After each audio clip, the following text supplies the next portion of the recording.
It was billed as the biggest fight in modern Japanese boxing history. Two undefeated pound-for-pound kings carrying identical 32-0 records into the iconic Tokyo Dome. For 12 blistering rounds, Junto Nakatani's lethal, long-range southpaw game tested the absolute limits of the undisputed king. But in the defining moments of the championship rounds, Naoya Inoue proved exactly why he is a master of mid-fight adjustment. Today on Counterpunch, we're stripping away the hype to bring you the definitive post-fight tactical review of how the monster outlasted Big Bang in an absolute boxing masterclass.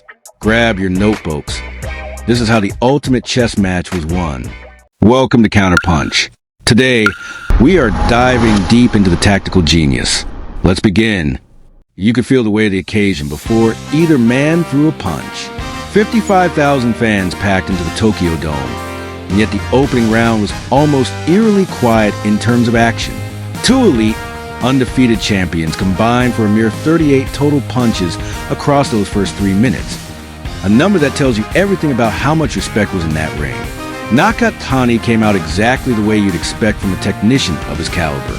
He immediately sat down into his signature wide, karate-influenced base, planting himself low and stable, using that first round to map out the canvas. Figuring out his range, his angles, where the ropes were in no way like to cut off the ring. It wasn't passive.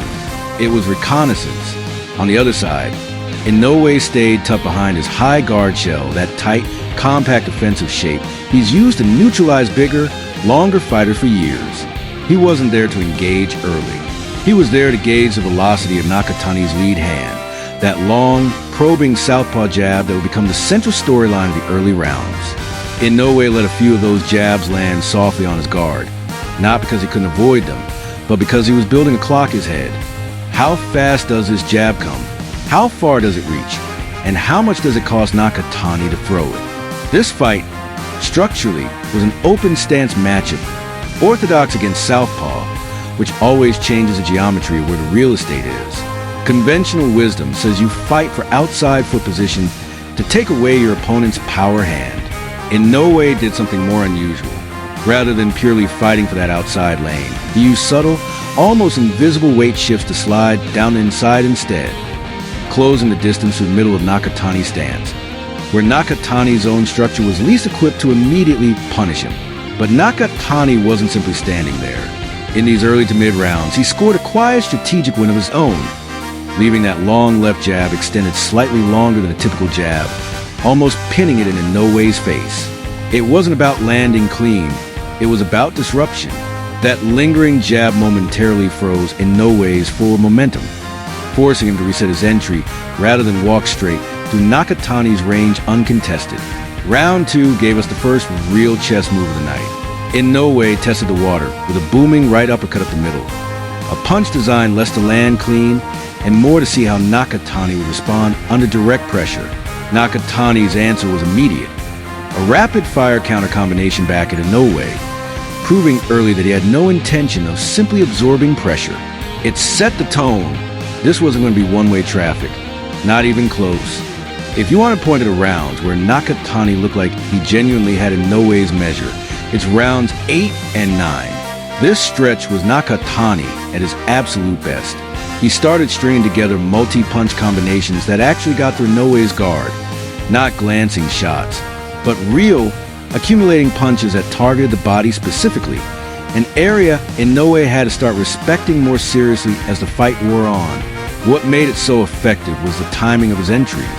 Nakatani was driving off his back leg to close distance explosively, getting in and out before Inoue could load up his return fire. It's a difficult skill, closing range against a counter-punisher like Inoue without eating something heavy on the way in. And for these 2 rounds, Nakatani executed about as well as anyone has against Inoue in his career. And yet, this is also where Inoue's defensive class really separated him. Even while absorbing real power, Inoue showed elite recovery, rolling with shots rather than meeting them stiff, staying balanced under genuine pressure instead of get his feet tangled or his composure rattled. It's one thing to avoid punches when you're in control of the fight. It's another to maintain that same defensive discipline when an opponent is genuinely having one of the best stretches of their career against you. Inoue never panicked. And then, in the 10th round, everything changed. An accidental clash of heads opened a deep, severe cut above Nakatani's left eye. The kind of cut that doesn't just hurt, it blinds. Almost immediately, you could see the shift in Nakatani's body language. His vision compromised, his depth perception thrown off. He had no choice but to dial back his output. The aggressive, combination throwing fighter from rounds 8 and 9 was suddenly forced into a passive, purely defensive posture, just trying to survive the visual impairment long enough to reorient himself. This is the moment that separates great fighters from legendary ones. Recognizing opportunity in real time, Inoue saw the blood, saw the hesitation, saw the compromised guard, and he didn't wait. He stepped on the gas immediately. There was no mercy in that adjustment, no easing into it. The instant Nakatani's vision became a liability, Inoue made it his primary target.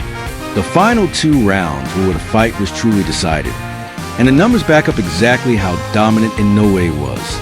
According to CompuBox, Inoue landed a staggering 32 power punches across the final 6 minutes alone, a number that reflects not just volume, but pure precision against a wounded, retreating target. The critical blow came in round 11, a clean right hand that, by most accounts, fractured Nakatani's left orbital floor. From that point forward, Nakatani was fighting through serious structural damage, not just a cut. His response was to bring his free hand up and a single-hand detective guard directly over the injured eye, a defensive adjustment reminiscent of techniques fighters like Nonito Donaire have used in similarly desperate circumstances. It spoke to Nakatani's heart that he stayed in the fight at all, but it also severely limited his ability to counter, since he was now fighting essentially one-handed in terms of offensive output, sacrificing his lead hand entirely to protect a vulnerable injury. When the final bell rang, the fight went to the judges, and the cards reflected just how competitive this had been before the late fight swing. 2 judges scored it 116 to 112, and one had it slightly tighter at 115 to 113. All 3 in favor of Inoue, giving him a clear but hard-fought unanimous decision. The punch statistics tell the same story of competitiveness with a late tilt. Inoue landed 140 of 474 punches thrown, while Nakatani landed a highly respectable 120 of 476. Those numbers alone show this wasn't a one-sided beatdown. It was a genuinely close, technical fight that swung decisively in championship rounds. This win solidified Inoue's undisputed status at 122 pounds and pushed his record to a pristine 33-0, further cementing his case as one of the most complete fighters of this era. In the aftermath, the respect between both camps was obvious. Inoue, in his post-fight press conference, spoke with genuine relief rather than triumphant bravado, openly praising Nakatani's incredible will to keep fighting through what was clearly significant facial trauma. It wasn't the tone of a man who steamrolled an easy opponent. It was the tone of someone who knew exactly how dangerous those first 9 rounds had been. And in a strange way, Nakatani's stock rose in defeat. He proved he could compete at an elite technical level with the best fighter in the sport, pushing him deep into rounds most expected to be one-sided, and solidifying his place in the global pound-for-pound top 10 regardless of the loss on his record. So, where does this go from here? The boxing world is now split on the path forward. Does Inoue chase history and pursue a 5th weight class, continuing his march toward an all-time great resume? Or does the sport demand the obvious rematch? Once Nakatani's orbital floor is fully healed, and he can challenge a monster with a clean bill of health, either direction promises to be must-watch boxing. And that's exactly the kind of uncertainty that keeps this sport alive.